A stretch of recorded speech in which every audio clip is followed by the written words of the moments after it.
நம் பிறப்பு ஜாதகத்தில் இருக்கக்கூடிய தோஷங்களை நீக்கக்கூடிய அளவுக்கு இன்னும் ஒருவர் ஜாதகம் பலமாக இருந்து இணைத்துக் கொண்டால் நமக்கு சுபத்துவத்தன்மை இருக்கும். இதுதான் விதியை மதியால் வெல்லுதல். அப்ப மதியை பற்றி தெரியணும்னா, மதி என்பது ஜோதிடம். நட்சத்திரத்தை பற்றி தெரிந்திருக்கணும், கிரகத்தை பற்றி தெரிந்திருக்கணும், அந்த கிரகத்தினுடைய பார்வை டிகிரி எல்லாமே தெரிந்திருக்கணும். இதன் அடிப்படையில தான் ஒருத்தர் என்ன பண்ண முடியும்னா வெற்றி பெற முடியும். நம்மலாம் நினைச்சுக்கிட்டு இருக்கோம் திருமண வாழ்க்கைக்கு மட்டும்தான் திருமண பொருத்தம் பார்க்கணும்னு.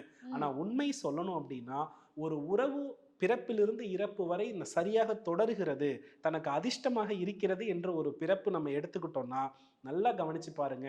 உங்கள் ஜாதகத்தில் சனி இருக்கும் இடத்திலோ அல்லது சனிக்கு 5, 9 குரு பகவான் யாருடைய ஜாதகத்தில் இருக்கிறாரோ அவர் உங்க வாழ்க்கையில நீங்களே வெளியே போனாலும் உங்களை விட்டு போக மாட்டார். அவர்களால் உங்களுக்கு புண்ணிய பலன் தான் உண்டு. இது மனைவிக்கு மட்டும் பொருந்தாது, எல்லா தனிப்பட்ட ஜாதகத்திற்கும் பொருந்தும்.